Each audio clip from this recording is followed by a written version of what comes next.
Olá pessoal, tudo bem? Eu sou a Elaine da Clínica Odontoline e eu espero que vocês realmente estejam muito bem. Bom, hoje eu vim fazer esse vídeo para falar do bruxismo infantil, né? E eu quero dizer desde já que eu fiquei extremamente feliz com as questões que vocês mandaram, as perguntas. Esse vídeo está no intuito de responder as perguntas que vocês mandaram. Porém, já falo desde já, se ainda assim fica dúvida, me mandem mais, eu fico super feliz de poder contribuir, tá ok? Então vamos lá, bruxismo infantil. O bruxismo infantil é muito semelhante ao do adulto, né? Causa, consequência, tudo é muito parecido. O que muda é a forma de tratar. Então assim, a criança, para ela desenvolver um bruxismo, ela tem que estar num quadro de estresse também, né? O estresse, a ansiedade, a falta de gasto energético, criança que não brinca, não corre, pode estar desenvolvendo bruxismo por isso. A outra coisa que também pode levar a um bruxismo é o crescimento discrepante das arcadas, né? E como que é isso? Na troca, os dentes permanentes, os dentes de leite, para eles irem se ajustando, né, nessa arcada em crescimento, ele pode começar um processo de bruxismo. Até os 6 anos de idade, a gente disse que um bruxismo leve na criança é comum. A gente não dá muita atenção e foco, não precisa tratar, é comum. A partir dessa idade, se o bruxismo ele persistir, a gente precisa começar a tomar algumas providências.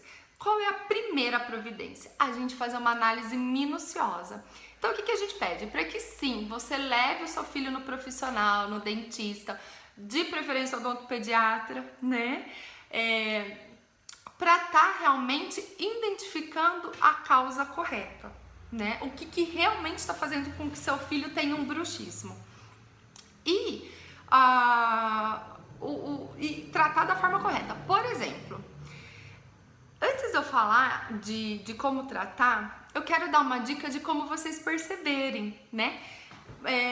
Observe o seu filho dormindo. Como que eu posso fazer esse exame em casa para eu começar a perceber se ele tem? Identifique ele dormindo. Muitas vezes vocês ouvem ele rangendo um dente no outro. Muitas vezes. E também observe se o dentinho dele não está muito curtinho, né? Claro que tem dentes que tem formato curto, mas o desgaste ele fica assim retinho. É como se realmente estivesse lixando esse dente. Mais ou menos assim. É fácil de identificar visualizando. Isso em casa, né? Para vocês estarem fazendo com as crianças. Mas assim, olhou isso, falou, nossa, realmente, meu filho tá rangendo, eu tô percebendo que à noite ele tá fazendo barulho de um dentinho no outro. Tô observando o dente tá ficando mais curtinho. O que fazer? Primeiro passo, traz para o especialista. A gente vai conseguir identificar a real causa, o que realmente está causando e qual que é a intensidade que ele está fazendo, tá? Muitas vezes a gente vai acompanhar, muitas vezes é um quadro de um bruxismo já intenso na criança, a gente precisa entender se é emocional. Se for emocional, a gente direciona ele para um terapeuta, um psicólogo e tudo mais. Se for do crescimento, se a gente identificar que as arcadas elas estão crescendo discrepante, a gente pode sim entrar com o aparelho ortodôntico e é muito simples, resolve. O que a gente não pode fazer na criança é colocar uma placa de bruxismo, como a gente indica para o adulto. Elaine, mas por que eu não posso? A placa, ela vai atrapalhar o crescimento e o desenvolvimento das arcadas da criança, né? Porque ela está em fase de crescimento. Então, se eu coloco, eu impeço que cresça.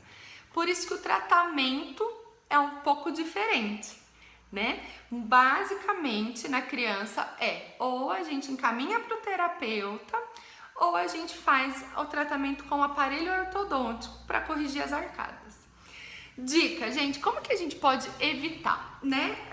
O emocional da criança muitas vezes acontece por um irmãozinho que chega, uma troca de escola, professor, mudança de cidade, de casa, enfim.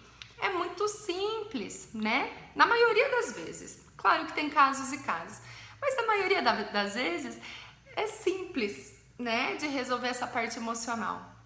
E se for de crescimento também é simples, mas a gente precisa identificar quanto antes para a gente poder realmente estar tratando quanto antes, evitando as consequências, que são o desgaste dos dentes. E a gente pode ter uma perda precoce do dente de leite? Pode. Se a gente tiver uma perda precoce do dente de leite, pode atrapalhar o crescimento do permanente? Pode. Então, assim, uma das perguntas foi, o bruxismo infantil, ele interfere diretamente, né, no dente permanente? Ele pode afetar? Diretamente, não. Indiretamente, sim. Se a gente tem uma perda precoce do dente de leite, eu vou ter um dente permanente que ele pode ficar retido lá no osso.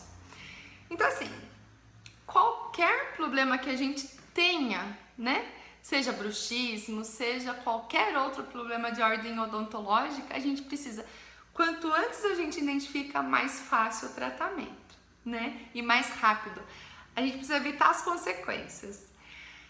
Bom, dicas que a gente pode dar. Existe algo que a gente pode evitar, né, que a criança tenha?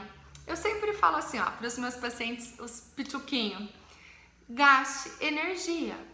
Evite celular, joguinho, videogame, gaste. A criança, ela tem muita energia, ela precisa gastar essa energia.